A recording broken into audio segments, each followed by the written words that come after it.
오늘 우리에게 주시는 하나님 말씀은 출애굽기 12장 43절에서 51절입니다. 여호와께서 모세와 아론에게 이르시되 유월절 규례는 이러하니라. 이방 사람은 먹지 못할 것이나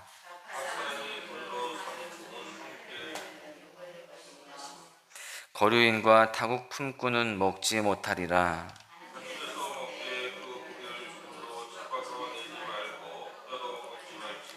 이스라엘 회중이 다 이것을 지킬지니라.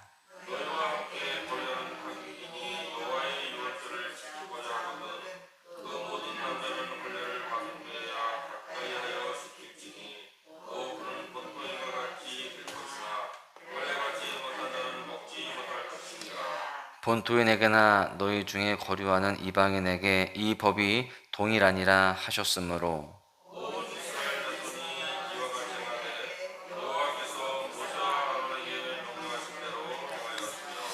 바로 그날에 여호와께서 이스라엘 자손을 그 무리대로 애굽 땅에서 인도하여 내셨더라. 아멘. 사람들은 대부분 여행을 좋아합니다. 그래서 산을 좋아하는 사람은 산으로, 또 바다를 좋아하는 사람은 바다로 여행을 가기도 합니다. 특별히 코로나 기간 동안 많은 사람들이 여행을 못해서 그런지 요즘 많은 사람들이 여행을 떠나고 있습니다. 그리고 아직 못 갔다 할지라도 올해는 꼭 가리라 라는 생각을 가지고 여행 계획들을 하는 분들이 많은 것 같습니다. 이처럼 많은 사람들이 여행을 좋아하는데요. 그렇다면 왜 여행을 좋아할까요? 여러 가지 이유가 있겠지만 평소에 보지 못했던 아름다운 곳을 볼 수 있기 때문입니다. 그리고 평소에 먹어보지 못했던 좋은 음식 또는 색다른 음식들을 먹을 수 있기 때문이고요. 또 낯선 환경에서 오는 특별한 감격과 즐거움이 있기 때문에 그렇습니다. 그런데요, 아무리 여행이 좋다 할지라도 그 여행에는 한계가 있는 것입니다. 아무리 좋은 곳에 있다 할지라도, 좋은 것을 먹는다 할지라도 나에게 완벽한 안정감과 또 완벽한 만족감, 편안함을 줄 수는 없습니다.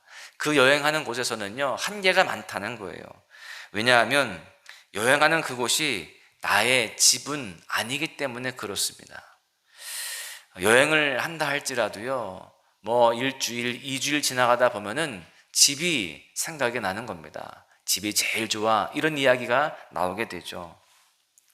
여행이라는 곳은 여러분 잠시는 좋을 수 있겠지만 그곳은 우리가 영원히 머물 곳이 아니기 때문에 이러한 한계가 있는 것입니다. 그래서 성경은 성도의 인생을 묘사할 때 나그네 또는 이방인 이런 단어를 자주 사용합니다. 왜냐하면 이 세상을 살아가는 우리의 인생이 나그네 인생과도 같기 때문에 그렇습니다. 히브리서 11장 13절은 이렇게 기록합니다. 이 사람들은 다 믿음을 따라 죽었으며 약속을 받지 못하였으되 그것들을 멀리서 보고 환영하며 또 땅에서는 외국인과 나그네임을 증언하였으니. 여러분, 이처럼 성경에 기록된 믿음의 사람들은 모두가 다 자신들이 나그네임을 증언하며 살았다는 것입니다. 그들은 자신의 인생이 나그네의 삶이라는 것을 알고요, 현재 눈앞에 보이는 것에 일희일비하면서 그렇게 낙담하는 인생이 아니라 내가 돌아가야 할 본향이 있음을 믿고 그 힘들고 어려운 인생들을 이겨내며 살아갔다라는 사실입니다. 여러분, 힘들고 어려운 인생 가운데 나그네와 같은 그런 삶을 살아가는 우리에게도 돌아갈 본향이 분명히 있습니다. 하나님 아버지께서는 우리가 돌아갈 본향을 예비하시고 우리를 부르고 계세요. 그리고 믿음으로 갈 수 있도록 값없는 그 은혜를 우리에게 선물로 주셨습니다. 바라기는 오늘 말씀을 함께 살펴보면서 우리 모두가 더욱더 본향을 사모하고 또 저 천국 본향 영생을 선물로 주시는 하나님의 은혜가 우리 삶 가운데에 흘러넘칠 수 있기를 간절히 소망합니다. 오늘 말씀을 통해서 깨달을 수 있는 교훈 첫 번째는 구원의 은혜를 누리려면 거룩해야 된다라는 사실입니다. 본문 44절에서 45절에 보십시오. 각 사람이 돈으로 산 종은 할례를 받은 후에 먹을 것이며 거류인과 타국 품꾼은 먹지 못하리라. 여러분, 오늘 본문은 유월절 규례에 대해서 기록하면서 구원의 은혜를 사모하는 자가 어떻게 살아가야 하는지에 대해서 우리에게 잘 알려주고 있습니다. 여러분, 그렇다면 구원의 은혜를 사모하는 사람은 어떻게 살아가야 할까요? 바로 거룩하게 살아가야 됩니다. 거룩이 무엇입니까? 구별됨이지요. 오늘 본문은 방금 읽은 대로 유월절에 참여할 수 있는 자격을 설명하고 있는데요. 유월절에 참여할 수 있는 자격이 어떻게 주어지는가를 봤더니 바로 할례의 유무였습니다. 왜 할례가 중요할까요? 할례는 하나님의 백성이 되었다라고 하는 상징이었습니다. 할례를 통해서 우리는 구별되고 거룩한 하나님의 백성이라는 정체성을 갖게 된다라는 것입니다. 그래서 이스라엘 백성들은 하나님의 백성이 되었다라는 증표를 몸에 새겼습니다. 그게 바로 할례였어요. 그 증표를 통해서 내가 하나님의 백성이요, 내가 하나님의 자녀입니다 라는 것을 그렇게 드러낸 것이죠. 그런데 언젠가인가부터요, 이 할례의 의미가 왜곡되기 시작했습니다.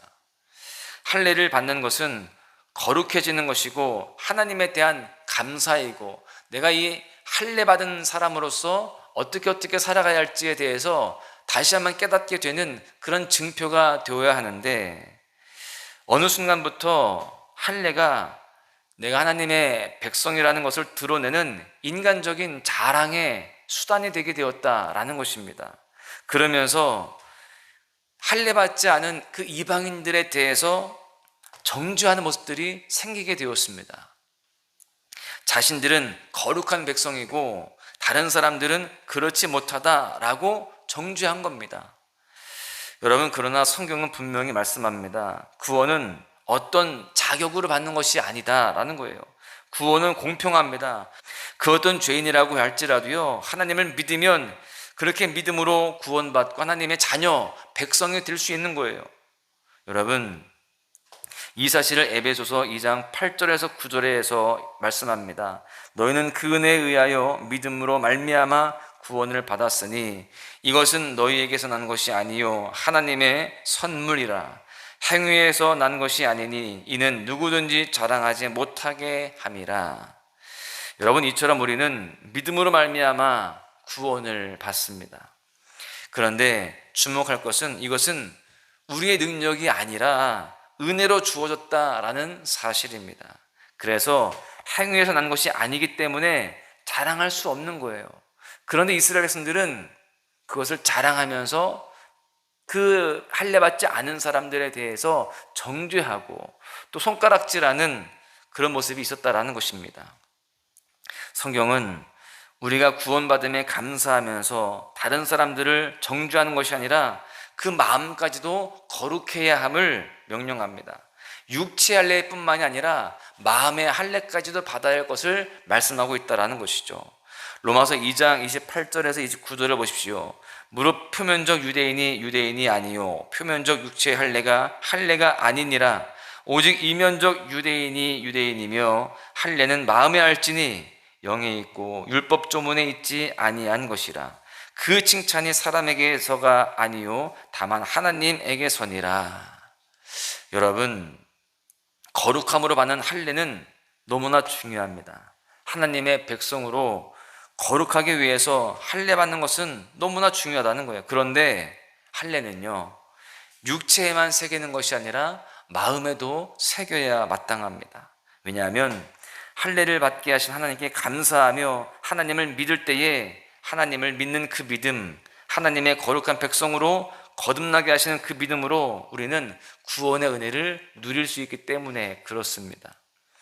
그러므로 우리는 이 믿음을 분명히 가져야 할 줄로 믿습니다. 또한 그 믿음으로 구별된 삶을 살아가야 할 줄로 믿습니다. 육체뿐만이 아니라 마음의 할례를 받아야 된다라는 거예요. 그러므로 우리 모두가 우리 삶의 이 말을 구원의 은혜를 삼하면서 몸과 마음의 거룩을 회복하여서 하나님께서 주시는 구원의 은혜를 다 누릴 수 있기를 주님의 이름으로 간절히 축원합니다. 두 번째는요, 구원의 은혜를 누리려면 믿음으로 순종해야 된다라는 것입니다. 우리가 거룩할 뿐만이 아니라 이제 순종으로 나아가야 됩니다. 본문 50절과 51절을 보십시오. 온 이스라엘 자손이 이와 같이 행하되 여호와께서 모세와 아론에게 명령하신 대로 행하였으며 바로 그날에 여호와께서 이스라엘 자손을 그 무리대로 애굽 땅에서 인도하여 내셨더라. 오늘 본문은요, 이스라엘 백성이 어떻게 출애굽의 기쁨, 구원의 기쁨을 경험했는지를 말씀하고 있습니다. 어떻게 그 기쁨을 경험할 수 있었을까요? 그것은 바로 하나님께서 모세와 아론에게 명령하신 하나님의 명령대로 순종하였기 때문에 그 기쁨을 누릴 수가 있었습니다. 여러분, 하나님께서 명령에 순종했을 때 그들을 애굽에서 나올 수 있게 하셨고 그들에게 소망을 주셨습니다. 여러분, 이것은 무엇을 의미하느냐? 구원의 은혜는 믿음으로 순종하는 자에게 주어진다는 것을 알려주고 있는 거예요. 그러니까 순종했을 때 애굽에서 나가게 하셨듯이 우리가 순종할 때에 하나님께서 우리에게 구원의 은혜를 주시고 삶의 회복을 허락하신다라는 사실입니다. 여러분, 그러므로 우리는 믿음으로 순종하는 삶을 살겠다라고 결단하며 살아가야 됩니다. 여러분, 우리가 하나님의 뜻을 알고 하나님의 명령을 깨닫고 순종해야 되는데, 여러분, 그렇다면 우리가 어떻게 명령하시는 대로 살아갈 수 있을까요? 그 명령을 어떻게 알 수 있을까요? 바로 이렇게 예배를 드리면서 알 수 있는 것입니다. 예배 가운데 전해지는 말씀을 통해서 우리는 하나님의 뜻을 들을 수 있어요. 또한 우리가 기도 가운데 그 명령을 또한 알 수 있습니다. 우리가 삶의 자리에서, 예배의 자리에서, 이 성전에서, 또 각자의 삶에서 수시로 기도할 때마다 하나님께서는요, 하나님의 뜻을 알려주시고 우리에게 명령하시는 바들을 선명하게 깨닫게 하시는 것입니다. 그뿐만이 아니라 믿음의 모임을 통하여서도 하나님의 명령을 깨달을 수 있습니다. 우리가 이렇게 예배로 모이고 기도회로 모이고 또 우리가 속회로 모일 때에 그 믿음의 그 자리에서, 그 모임 자리에서 하나님은 믿음의 사람들을 통해서 우리가 어떻게 살아가야 할지에 대해서 명령하시는 것들을 깨닫게 하시고 듣게 하시고 알게 하시는 것입니다. 여러분, 오늘 말씀을 통하여서 여러분의 마음에는 하나님께서 무엇을 말씀하고 계십니까? 거룩을 회복해야 할 부분들이 있지는 않습니까? 기도를 또한 성령의 열매를 또 맺어야 되지 않겠습니까? 여러분, 다 회복하고 열매 맺어야 할 줄로 믿습니다.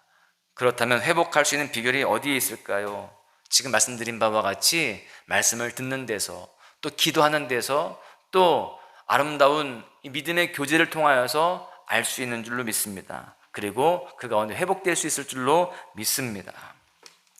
그러므로 삶의 회복, 하나님의 백성으로서의 회복을 소망한다면 더욱더 본질을 회복하기를 소망하면서 믿음의 삶을 살아가시기를 바랍니다. 그럴 때 이 하나님은 우리의 모든 막혀있는 것들을 다 풀어주시고 또 회복시켜 주시며 출애굽했던 것처럼 우리의 삶에 구원의 은총과 놀라운 축복의 은총을 허락하실 줄로 믿습니다. 이제 말씀을 정리하는데요, 구원의 은혜를 누리려면 우리가 무엇보다 먼저 거룩해져야 됩니다. 구원의 은혜를 누리려면 또한 믿음으로 순종해야 됩니다. 거룩을 넘어서 순종으로까지 나아가야 되는 것이죠. 그 비결은 먼저 말씀 가운데 있습니다. 말씀을 통하여서, 또 그리고 기도를 통하여서, 또 성도의 교제를 통하여서 그렇게 하나님의 음성을 듣고 하나님의 명령을 깨달아 알고 그 뜻대로 살아가시기를 바랍니다. 그럴 때에 우리가 주 안에서 참된 회복과 승리의 은총을 누리게 될 것입니다. 오늘 하루를 살아갈 때에도 이 구원의 은혜를 사모하고 더욱더 거룩하며 믿음의 순종을 이뤄내는 복된 삶이 되시기를 주님의 이름으로 간절히 축원합니다.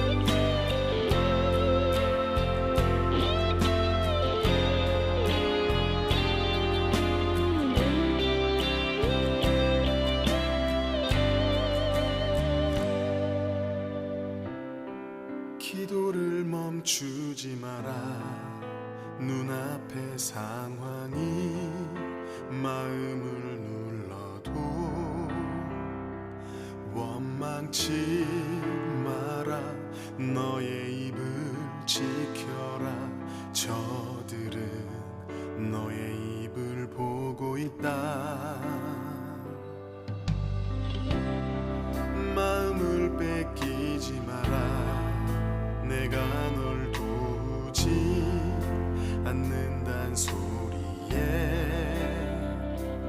너의 모든 게 불리해도 너는 기도를 계속해라. 너 기도를 멈추지 마라. 내가 너의 그 모든 상황을 바로 역전시키리니 너 기도를 멈추지 마라.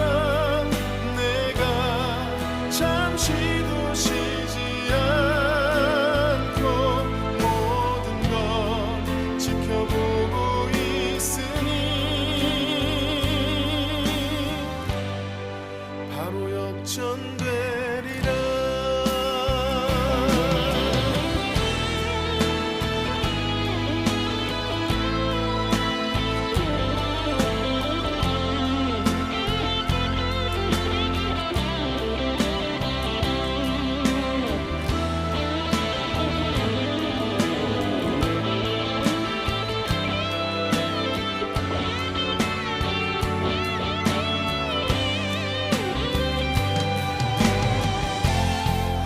저들의 힘이 너를 압도해도 저들의 힘이 내 숨을 조여도 너는 보리라. 기도의 능력을 내가 역전시키리라.